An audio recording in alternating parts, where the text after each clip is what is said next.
Hello, welcome to Handsworth Library Story Time. My name is Ranjna. Today I am going to be reading Chapter 1 from The Wonderful Wizard of Oz, written by L. Frank Baum.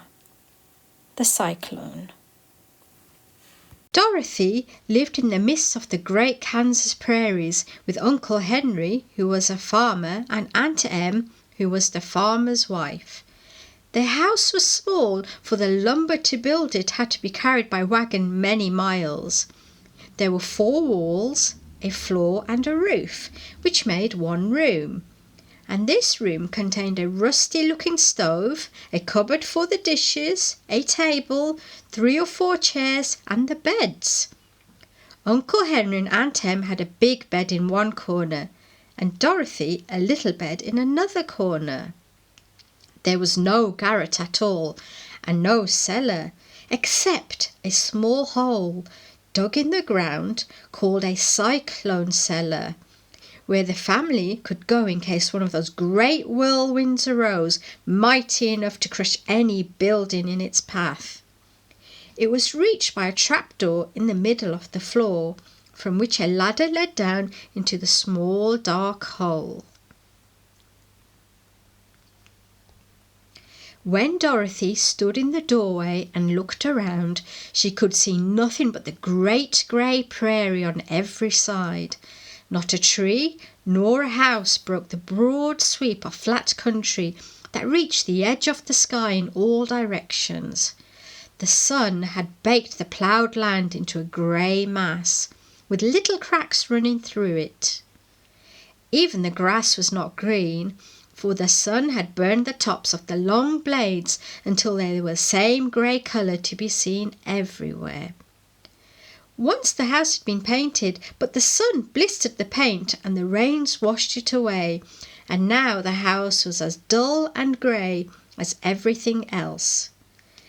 When Aunt Em came there to live, she was a young, pretty wife. The sun and wind had changed her too. They had taken the sparkle from her eyes and left them a sober grey. They had taken the red from her cheeks and lips, and they were grey also. She was thin and gaunt and never smiled now. When Dorothy, who was an orphan, first came to her, Aunt Em had been so startled by the child's laughter that she would scream and press a hand upon her heart whenever Dorothy's merry voice reached her ears, and she still looked at the little girl with wonder that she could find anything to laugh at. Uncle Henry never laughed. He worked hard from morning till night and did not know what joy was. He was grey also, from his long beard to his rough boots, and he looked stern and solemn, and rarely spoke. It was Toto that made Dorothy laugh and saved her from growing as grey as her other surroundings. Toto was not grey.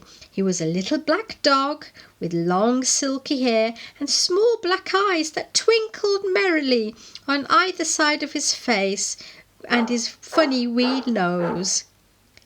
Toto played all day long, and Dorothy played with him and loved him dearly. Today, however, they were not playing. Uncle Henry sat upon the doorstep and looked anxiously at the sky, which was even greyer than usual. Dorothy stood in the door with Toto in her arms and looked at the sky too. Aunt Em was washing the dishes. From the far north they heard a low wail of the wind, and Uncle Henry and Dorothy could see where the long grass bowed in waves before the coming storm. There now came a sharp whistling in the air from the south, and as they turned their eyes that way they saw ripples in the grass coming from that direction also. Suddenly Uncle Henry stood up. "There's a cyclone coming, Em," he called to his wife. "I'll go look after the stock." Then he ran towards the sheds where the cows and horses were kept. Aunt Em dropped her work and came to the door. One glance told her of the danger close at hand.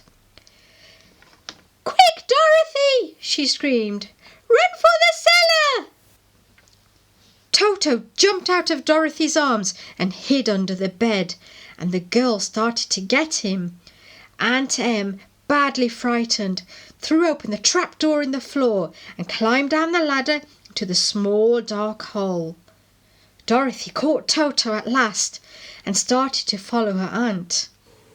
When she was halfway across the room, there came a great shriek from the wind, and the house shook so hard that she lost her footing and sat down suddenly upon the floor. A strange thing then happened. The house whirled around 2 or 3 times and rose slowly through the air. Dorothy felt as if she were going up in a balloon. The north and south winds met where the house stood and made it the exact centre of the cyclone.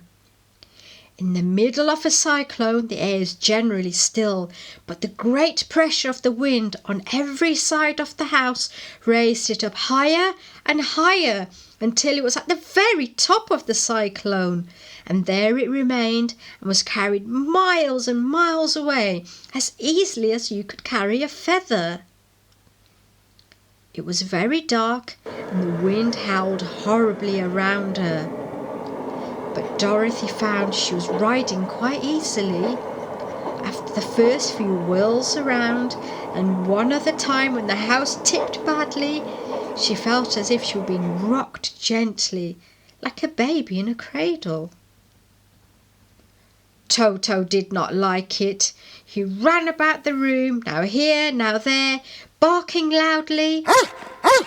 But Dorothy sat quite still on the floor and waited to see what would happen. Once Toto got too near the open trapdoor and fell in, and first the little girl thought she had lost him, but soon she saw one of his ears sticking up through the hole, for the strong pressure of the air was keeping him up so that he could not fall. She crept to the hole, caught Toto by the ear and dragged him into the room again, after closing the trapdoor so that no more accidents could happen. Hour after hour passed away, and slowly Dorothy got over her fright, but she felt quite lonely, and the wind shrieked so loudly about her that she nearly became deaf. At first she had wondered if she would be dashed to pieces when the house fell again, but as the hours passed and nothing terrible happened, she stopped worrying and resolved to wait calmly and see what the future would bring. At last she crawled over to the swaying floor to her bed and lay down upon it, and Toto followed and lay down beside her. In spite of the swaying of the house and the wailing of the wind, Dorothy soon closed her eyes and fell fast asleep.